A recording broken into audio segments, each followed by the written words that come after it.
A narrative of the life of the Reverend G.W.Offley.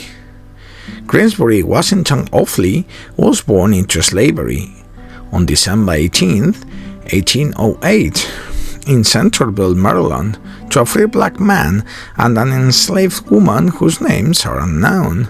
After being purchased by his dad as a child, Offley spent most of his life supporting his family. At the age of 21, Offley became free, and in 1835 he moved to Hartford, Connecticut, where he became an influential preacher. As most of enslaved African Americans, Offley was dedicated to support the struggles of African Americans against slavery and discrimination. Offley was involved in the Underground Railroad, raising money for the freedmen.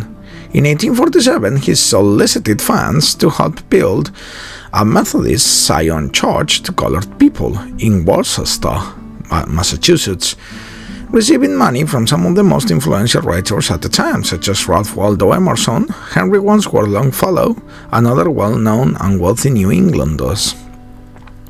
Offley's narrative was published in Hartford, Connecticut in 1859, and he was awarded Honorary Doctor of Divinity degree by Livingston College in 1891. 5 years later, in 1896, he died in New Bedford, Massachusetts. The narrative begins with Offley's brief biography of his parents, whom he describes as resistors of the slave system. Offley's parents struggle to support the family on the little money they are able to earn.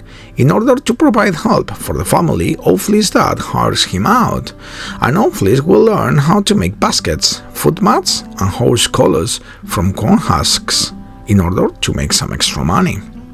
At the age of 16, he begins hiring enslaved men to chop wood or catch fish and oysters at night. At age 19, Offley becomes a preacher, and he features religion prominently as he inherited from what he calls the family theology.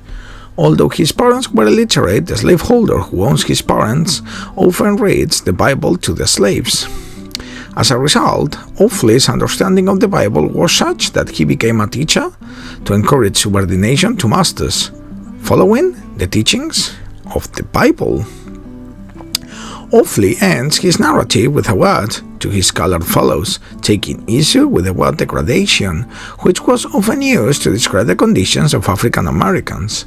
This term, as he argues, should not be applied to them, as they should never be morally degraded. North American slave narratives. Thanks for watching.